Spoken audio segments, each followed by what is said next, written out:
मित्रों नमस्कार। तो जैसा कि आप सबको विदित है कि देश में चुनावी माहौल इस समय धीरे धीरे अपना पूरा रंग दिखा रहा है और थोड़े दिनों में आचार संहिता भी लागू हो जाएगी।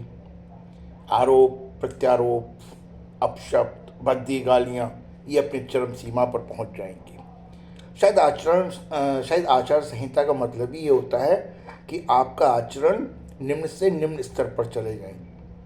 तभी तो राजनीतिक दल इस स्तर पर गिर जाते हैं। और कांग्रेस के युवराज ने उन्होंने तो खैर इसमें पीएचडी हासिल की हुई है, महारत हासिल की हुई है। जब वो बोलते हैं तो कोई सीमा नहीं जानते, कोई मर्यादा नहीं जानते। और आजकल तो वो एक नया 2-3 नए वाक्य उन्होंने शुरू किए हुए हैं जो प्रयोग में लाते हैं। वो देखो ऐश्वर्या राय नाच रही है, वो देखो प्रियंका चोपड़ा नाच रही है, वो देखो अमिताभ बच्चन बल्ले बल्ले कर रहे हैं। क्या ये शख्स देश का प्रधानमंत्री बनने लायक है? गंभीरता से इस बात को सोचिए। मैं तो कह रहा हूं कि इस शख्स को लोकसभा, राज्यसभा, विधानसभा तो छोड़िए, पार्षदी के चुनाव लड़ने से भी इसे बैन कर देना चाहिए। ये व्यक्ति शब्दों के प्रयोग में या तो पता नहीं संस्कार हैं, सीखा नहीं है, या अपने को दिखाने के चक्कर में, शोपीस बनने के चक्कर में ये ऐसे शब्दों का इस्तेमाल करते हैं। उन्हें शायद ये पता नहीं कि जब वो ऐश्वर्या राय और प्रियंका चोपड़ा के लिए ऐसे शब्दों का प्रयोग करते हैं तो भारत की समस्त नारी जाति का अपमान करते हैं।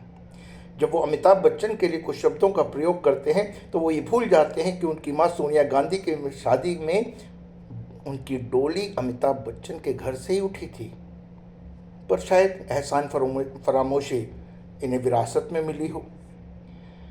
लेकिन मैं तो ताज्जुब इस बात पे करता हूँ, वो जया बच्चन जो बात बात पर बिना वजह किसी भी बात पे, छोटी सी बात पर, बात हो ना बात हो, संसद में हंगामा खड़ा कर देती हैं, अपनी बहू के इस अपमान पर चुपचाप बैठी हुई हैं। अभी तक कोई प्रतिरोध नहीं किया।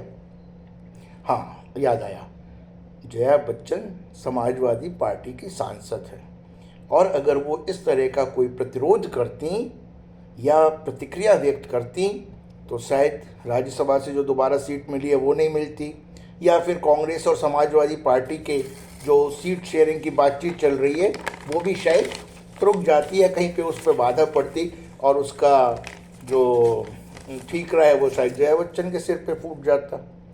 सीट शेयरिंग पे फर्क पड़ता है, इसलिए शायद वो कुछ नहीं बोली। कांग्रेस पार्टी अपनी इतिश्री के कगार पर है।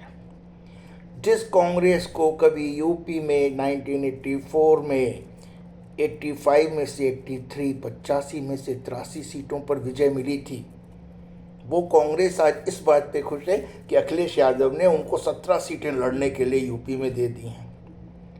जिस कांग्रेस को दिल्ली में 1984 में 7 में से 7 सीटों पर जीत मिली थी, वो कांग्रेस आज खुश है कि कल की आम आदमी पार्टी ने उससे 7 में से 3 सीटें लड़ने के लिए दे दी हैं। सीट शेयरिंग का जो फॉर्मूला है बहुत ही सफल रहा।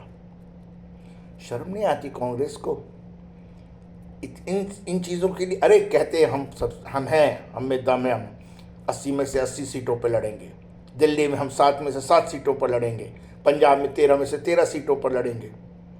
लेकिन दम नहीं है, लड़ने का दम है नहीं। लड़ाएंगे किसको? राहुल गांधी को। फिर तो पराजय वैसे ही आ गई। और ये क्या कह रहे हैं? भारत जोड़ो यात्रा पे निकले हैं। अरे भारत जोड़ो यात्रा पे नहीं, ये परिवार तोड़ो यात्रा पर निकले हैं। आंध्र प्रदेश में वाईएसआर और उनकी बहन को आपस में लड़ा दिया।